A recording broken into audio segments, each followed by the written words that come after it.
Yo, once again, it's on. Back at you one more again, Real Kids TV and the House Like Kitchen Sinks. Hopefully you like the video. Feel free to comment, definitely share. Subscribe to the channel if you're not already subscribed. And be sure to hit that post notification. So anytime I bring you this action and this heat, guess what? You're amongst the first to receive. Now, with no further ado, let's get into this evening's video, if you will. 6 o'clock p.m. Monday evening. And I found myself watching a video, and it was about an individual who had been incarcerated for 24 years straight. No break in between, 24 years. And his time was finally up, and they were like, it's time to go. And he was like, go where? They was like, you served your time. It's time to move on, leave the prison. And he refused to leave. He was like, I don't have anything to go home to. My mother's passed away. My father's on his deathbed. I don't have a wife. I don't have anyone that's out there for me. No friends, no family. Everything that I know is on the inside right here. So it got to the point to where they literally had to take his things, and the word that they use, extract. Why the TV always use, won't they just say, throw his shit out? They had to extract his property from the prison. So they literally had to kick him out of the prison. Now, the average person that's never been to prison will be sitting there like, man, what's wrong with you, man? Dude's crazy, man. Why would you not want to leave prison? Why would you? You ever seen the movie, what's the movie with Shashank Redemption? The older gentleman, he had been in prison for like 50, 60 years.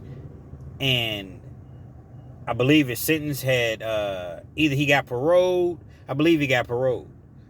And it was time for him to go, and he didn't have a choice. He had to leave. And they put him in a halfway house, and he struggled, and he was working at a grocery store, but he was an elderly gentleman at that point, and he couldn't keep up with the flow and just the new atmosphere.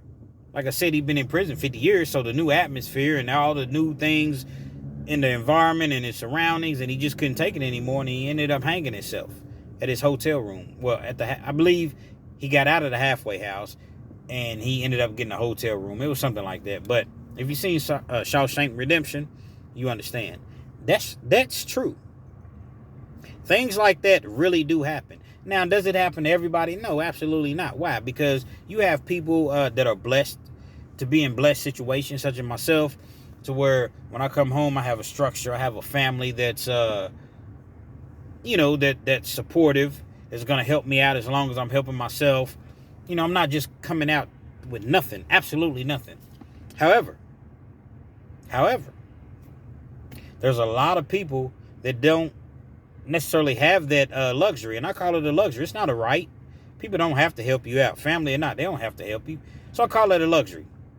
You got people that do prison time, 10, 12, 15 years, 20 years. And in the state of Kentucky, the Commonwealth of Kentucky, when you get out of prison, guess how much money they give you? Zero.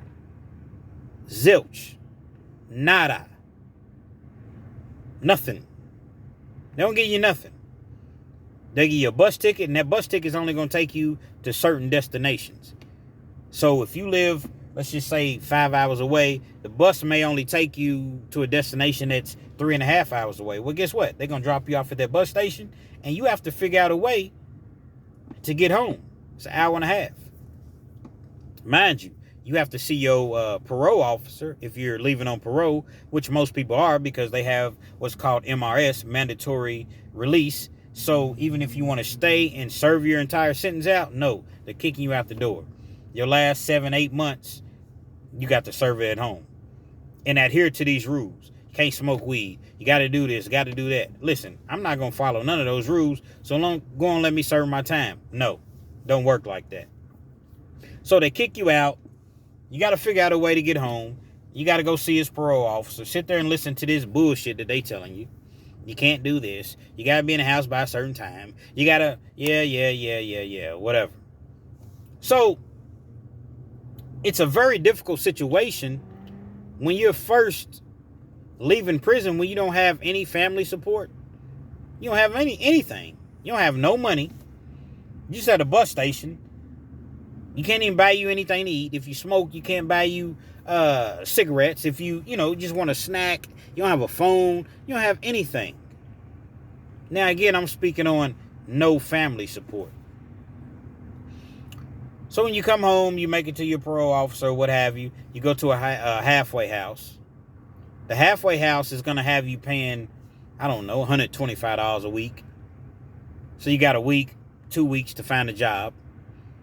You find a job, you're not going to find the best job in the world, so you got to get back and forth to work.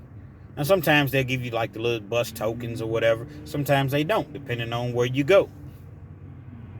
So my check is $340 a week. I got to get a halfway house, $150. That leaves me $190. I still got to eat. I still got to get back and forth to work. Sometimes you may find yourself having to catch a Lyft or an Uber. So when you do all of these things, they expect for you to, within 4 months, that you're allotted to stay at this halfway house, you have to build your money up. And at that point, once you build your money up, you get you an apartment. Now, I believe after they take their rent, they take another percentage of your money to put up for you to get this apartment. So you do all of that. You finally got enough. You don't have no clothes. You don't have no car. You don't have nothing. You get out the halfway house. So now you're out of the system as far as, you're still on parole, but now you're out of the system as far as, having to be home by a certain time and be in by a certain time. So now you're working this job. You're really not liking it, but you're working it. The problem is you only bring it home, $340 a week. $340 a week. Now, they done got you a house, a room rather in a house. It's called like a rooming house. They're going to want $125 a week, the same $125 a week you was paying. So, your money that you have is very, very minimal. It's very minimal. So you find yourself in a situation like, man, I'm doing all this work. I'm listening to all this flack and foolishness from the people at the job. The managers, they own me. I was 15 minutes late today, but it wasn't my fault because the bus came late or this happened and that happened. I ain't have a ride. And you're dealing with all of these things, not to mention peer pressure. You seeing people that back in the day, you had way more money than him. They didn't have nothing. Here you are trying to do the right thing. You can't even buy yourself a fresh pair of shoes. Dude's got on $400 pair of Jordans, $300 pair of jeans, $200 shirts, nice whip, car, Urban Dictionary, nice rims. They got the ladies. They looking fly. They looking fresh. They got their beards lined up or their goatees lined up. They got they stay in the barbershop. You can't do any of these things. You have kids you trying to do and support and do things for them, but it's $200, less than $200 a week that you seeing is just not getting it. You got to pay, there are other things. They got you paying these probation fees, parole fees. They got you paying drug testing fees. It's all type of things in the system to take your money. So guess what?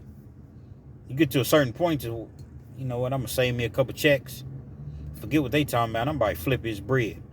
It's Skrilla. It's cornbread and cabbage. This money. I'm about to get this money. You save you up about $500. You go to your peoples that you already know. Bruh, bless me.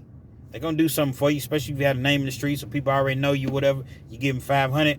Now, next thing you know, you back in the game. You off to the races. But you tell yourself, you convince yourself, I'm in it, but I'm not really in it like that. I'm going to just do enough just to get enough money to get a better living situation. Get me a car, because you don't have a car. Give me some clothes, give me some shoes, get up to par. You do that for a little bit, you're making a little money. Next thing you know, at $300-$400 extra a week you're making, that ain't enough. All right, I'm going to do this, but now I'm going to cut it off at $600 a week. Now you're making $600 a week. That ain't enough. Now it goes to $1,000. Now it goes to $1,500. Now it goes to $2,000. Guess what? You all the way in it now. You all the way in it. But you convincing yourself that you're not because, oh, I got a job, man. I stay out the way. I only deal with 4, 5, 6 people, whatever. After a certain time, I cut it off. You can't get at me. I cut my phone off. So, you can't call me for this and that. All you doing is convincing yourself that what you're doing is not so bad. You all the way in it. Next thing you know, indictments come out as they normally do. That swoop. They come through and swoop, half the city up. Now you on the indictment. Right back in the same situation. Going back to prison. Hopefully you're not going to the feds because they really don't play. The state don't play either, but the feds, you definitely don't want to catch a case while you, before you're done with them, giving them all their time. And you find yourself right back into prison. So a lot of people, they don't understand that, which I'm not condoning that, and I'm not saying that that's right. Because it's always when you're out here, you have an opportunity to be better and to do better. In prison, man, unless you in there hustling and getting your own money and you're relying on everybody else out here. I don't care if you got $100,000 out here. You still got to rely on somebody to send it to you and not steal it from you. So when you're in prison, you totally relying on everybody else to do for you. You need money in prison. That's the reality of it. You definitely need money in prison. You can't just be in prison and, okay, well, they pay for my food, they pay for my living, they pay for this, they pay for that. Yeah, you'll get the bare minimum. The prison will do enough just to keep you alive. That's it. They'll do enough just to keep you alive. You got people in there eating steaks. You got people in there eating nice pizzas, Papa John's. You got people in there eating tacos, big salads, chicken tenders, cheeseburgers, double cheeseburgers, triple cheeseburgers, chili, salmon. Whatever you are able to acquire and eat out here on the streets, guess what? You can get those things in prison. But there's a catch too. You got to have some money to buy these things. So when you see everybody else eating all these things and you sitting there and you just got a ramen noodle that you had to pay 50 cents for, 75 cents for, you sitting there eating a ramen noodle, but you looking at this person over here and they eating a full course meal. They done made a meatloaf. Full-fledged meatloaf. Mashed potatoes. Green beans. Macaroni and cheese. They got a cheesecake for dessert. They drinking big Fagos. Sodas. And you're sitting here eating a noodle. So now guess what happens? You mad at the world. Because this person didn't or couldn't send you money. But when I had this, or when I was doing that, I made sure everybody was straight. I made sure, you didn't make sure everybody was straight. That's just in your mind, you made sure everybody was straight. Yeah, you did things for people. Don't get me wrong, you did some things for people. But you can't make sure everybody's straight because you're not rich like that. In most situations. If you would. So now you become bitter. You're mad at the world. Really, you put yourself in there. And I've done this. I'm not speaking towards anyone else. This is no subliminals. This is no... I've done this. I've been the same exact way. Excuse me. A little orange juice. Nothing like a little orange juice. But I've been the exact same way. Mad at the world. Come home. You mad at the world. You ain't fooling with this person, that person. Guess what? They ain't fool with me. They ain't send me nothing when I was in there. They ain't do nothing for my kids when I was in there. They ain't look out for my mama when I was in there.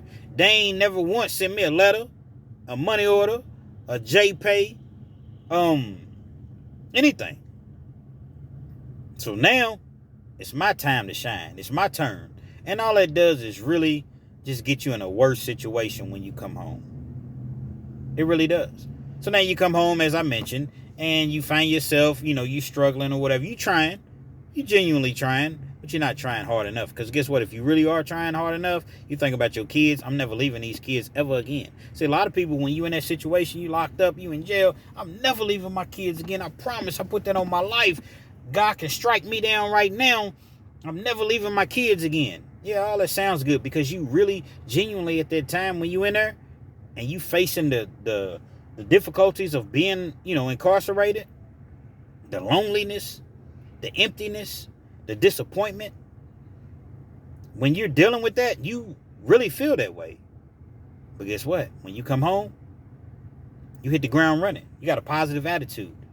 You bury the hatchet. All debts forgiven. You're not even worried about anything. But as time progresses, and those goals that you wrote down on that notepad that you got, a yellow notepad that they sell in commissary for $1.75, that's how much it was when I was in there. When those goals don't happen for you, or they don't happen as quickly as you want them to happen, man, I got to get it. I got to get it how I live, man. Because that old way of thinking comes back, man. I'm a hustler, man. I'm not going to be walking around here. I got 3 pair of jeans that I'm having to rotate. I got these shoes from the Shoe Carnival for $80, which ain't nothing wrong with the Shoe Carnival. When I got out last time, and I got me some, I got me some shoes from the Shoe Carnival. I had to. It was about $100, but I got me some shoes from the Shoe Carnival. Absolutely nothing wrong with the Shoe Carnival. But in your mind, this is what you thinking. I'm having to catch the bus. I don't got no whip. I'm living in this boarding house. They looking at me funny. Ain't nobody gonna do nothing for you. Yeah, you might run across some people that'll look out for you, but in the major scheme, the major realm of things, man, when you go to prison, man, out of sight, out of mind. Ain't nobody, unless you got some real ones, like the people that I got in my corner, Ross Taylor, the homie W3, Cliff Henderson, my dog Smitty, my real ones that's really, really gonna look out for you, man. Corey Barnett. Gonna do something for you when you're incarcerated, man. Ain't nobody typically gonna do nothing for you when you locked up. And when you get out as well. So you got to get it how you live. All these people that was praising you, thought they was this, you thought they was that. What was the love when I was locked up? See, you a king when you're sitting on top, but you a fool when you finally drop. Just how it is. But at the end of the day, no one owes you anything. So, not to get too far off, what I'm basically trying to say is, forget all that positivity. I'm about to go get this money, man. And that's just what happens. You find yourself back in prison. Worst situation. So a lot of times people that don't want to come home, which I can't imagine not wanting to come home. But there are people that don't want to come home. It's just like, man, I'm the man in prison. Anything you need, I've been here 24 years. Anything you need, I can get it for you. I got all the food. I got 5 lockers full of food. That's a lot. Now, you can't personally have 5 lockers, but you got a locker, then you may have food in 5 other people's lockers. You giving them a little fee, $15, $20 a week, because they don't have nobody sending them money. Here, man, I give you $15, $20 a week, or, you can go in there and eat whenever you want to. Just let me know, keep inventory. You know what I mean? As far as what you take out or whatever. You the man in prison, because if you got commissary, you are the man. Anything you want, you got it. You don't have no women in there. You don't have no relationships or anything like that. But then again, sometimes you find yourself, if you got the gift of gab and you run across the right one, and you run across that female staff. How you doing today? Yeah. I just, no disrespect. I just noticed that, you typically smiling all the time. And I see, is everything okay? You seem a little down today. I don't want to cross my boundaries. I don't want to, but I just noticed that sunshine that you normally bring into the room, that array, it's I don't see it today. You sure you're okay? You want to talk about it? No, I'm okay. I'm okay. Well, just, anytime I'm here. I'm here. And it may be in a situation where you go into the, you're seeing this person on a regular. So it's a nurse. Let's just say it's a nurse. So you're seeing this nurse on a regular because you're having to go into, the nurse's office or whatever every day to get whatever done that you have to get done. Or perhaps you work there. I don't know. So at some point she's, this happened and that happened. Boom. Next thing you know, you in there like swimwear. But, if you don't have anything like that happen, you don't have any women, you don't have anything, but you're able to deal with that because you don't have to deal with paying no bills. You don't have to deal with just any of the stipulations that it calls for as far as you being out. No responsibilities, no kids, no nothing. Everything's taken care of, and you got everything in the world that you need. But guess what? Once you come home, all them noodles and zoom zooms and wham whams and pops, sodas, honey buns and chili packs and Jack Macs, and none of that means nothing to the real world. You're not the man no more. So now you have to realize how to adjust to society. A lot of people have a issue with doing that. They can't come home. They do come home and they're having a hard time, they're going to do something to get sent back for a long, long time. Not kill anybody or whatever, but they might go rob a bank or something like that. Not even caring if they get caught, because guess what? I live better on the inside than I live on the outside. And again, a lot of people is going to look at this and say, oh, this guy's crazy. Why wouldn't you want to come home? Come home to what? I would want to come home. Don't get me wrong. But my situation is a lot different than the average individual. Come home to what? But you can start a new life. You can build. Can you? You got no credit. Can't get a good job because you got a criminal history. You can only live in certain places because they're not going to rent to you based upon your background check.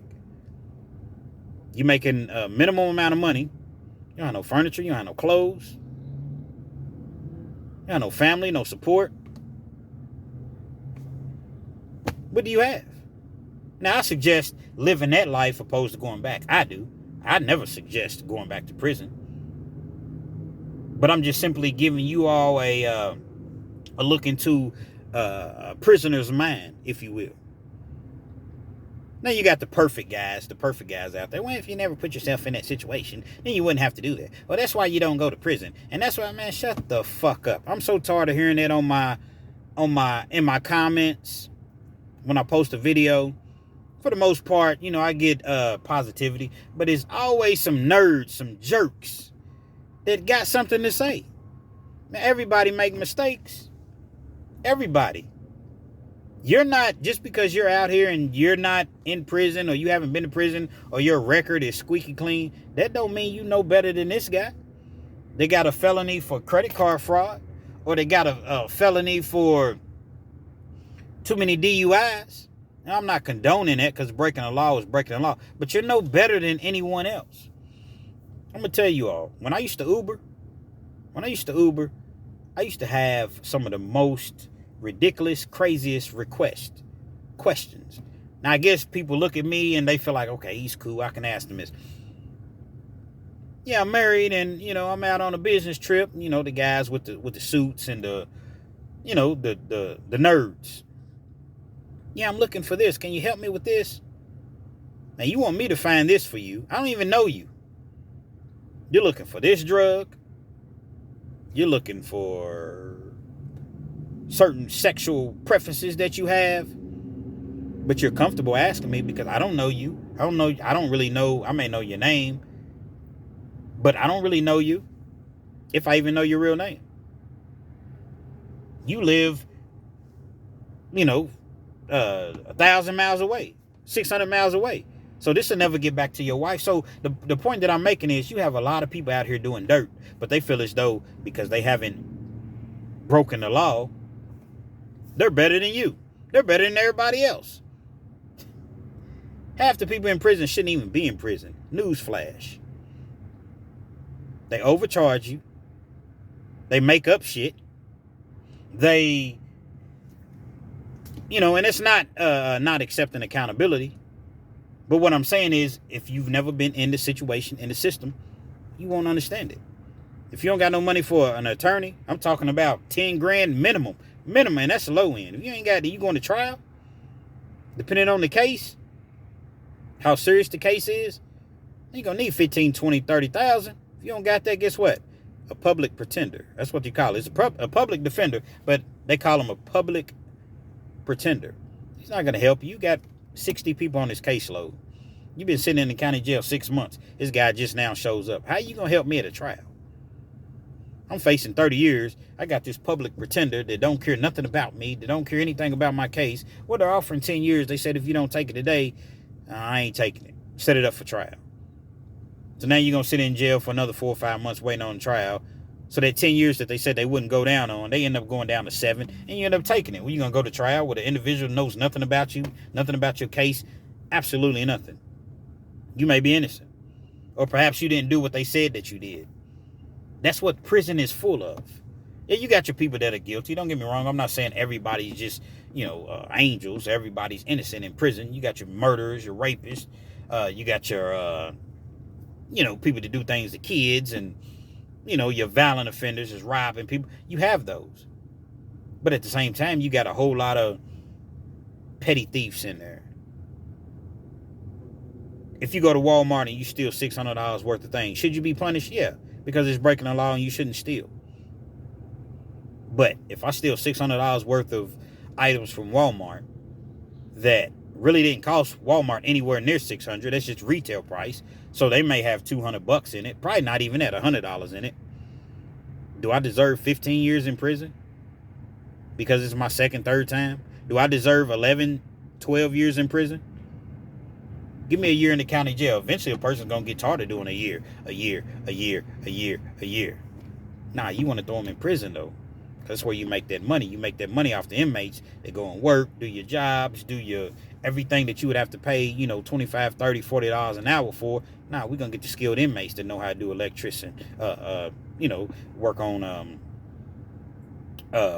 plumbing and electricians and drywall and welding, and they can drive these big excavators and these backhoe. Yeah, inmates know how to do that.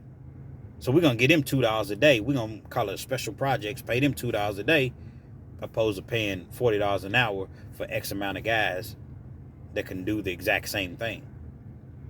So that's why you want to lock people up, man, because it's a business. Everybody wins but the inmates. Then they offer these classes, but they weaponize the classes. So when you're trying to better yourself and you're trying to go get in a welding class, well, I'm sorry, it's a 24-month waiting list. 24 months. Damn, I'll be home in 30 months. It's a 5-year waiting list to get into diesel mechanics. You see what I'm saying? So when you go to prison, man, but what we will do is give you this weed eater. And you go make $1 a day. Weed eating, cutting grass, cleaning these dishes in the kitchen, washing these clothes in the laundry, shoveling this snow, washing the staff's cars. Yeah, working in the gym, the library. We give you $1.25 a day. And you come home, you have no skill. You've learned absolutely nothing. You try to sign up for these classes, these cognitive skill classes. They weaponize those as well. As soon as you catch a write-up, guess what? You're thrown out of the class. Now you can't even do the class that the parole board recommended you to do in order to go home. But the write-up is bogus. Because you got these COs that are not qualified they're just regular people. They get jobs at prisons. Not all of them, because a lot of them are cool. But I'm just saying the ones that are not, they'll give you just a bogus write-up just because they don't like you. Just because they know you're going to get thrown out of class. Just because they know that you're about to go up for parole. And a write-up is not going to look very favorable upon you. Yeah, that definitely happens in prison. So, like I said, for all you all that have something to say and judge guys that, have been to prison or out here trying to do the right thing, man, and it's not easy at all. And life's not easy. Life's hard. So I get it. No special privileges for, I get that. But again, we all make mistakes. We all do things that we wish we could go back and do. But in the major scheme of things, in the major realm of things, I guess these nerds are right. I guess if you don't put yourself in that predicament, that situation, you never have to worry about any of these things. You simply don't go to prison. And that's my message, man. That's my message. Just, things get hard, things get tough. But you want to try to do whatever you can do to maintain your freedom. Because once you go in there, absolutely no freedom, absolutely no respect, absolutely no cares about you, your family, none of that. Your kids can pass away. Your mother could pass away. Your father could pass away. You're not going to no funerals. Not in Kentucky. Not going to no funerals. You're not, none of that. Plus, they might throw you in the hole for 4 or 5 days just to make sure that you don't bloop out or whatever. Don't care nothing about you, man. Hold on to your freedom. Hold on to it. Because it's all you got. At the end of the day, your freedom, it's all you got. Your record, your clean record, it's all you got. Once you lose that, can't carry a firearm. You got people with bazookas on the side of their hips walking around now. Here you are in the store with your kids. You seeing people with guns on the side of their hips or whatever, on the side of their hip rather. And because you have a felony, a non-violent felony, you're a convicted felon, you don't have a right to bear arms to protect yourself just in case anything pops off in that store and you got your 2, 3, 4 kids with you. There's nothing you can do. Legally, there's nothing you can do. But everybody else that ain't been caught up, they're able to carry. Protect that.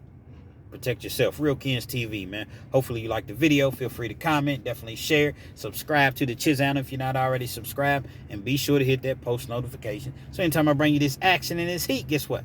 You're amongst the first to receive. I just gave it to you real today. Gave it to you raw. Pause. Double pause. Real Kens TV. We out.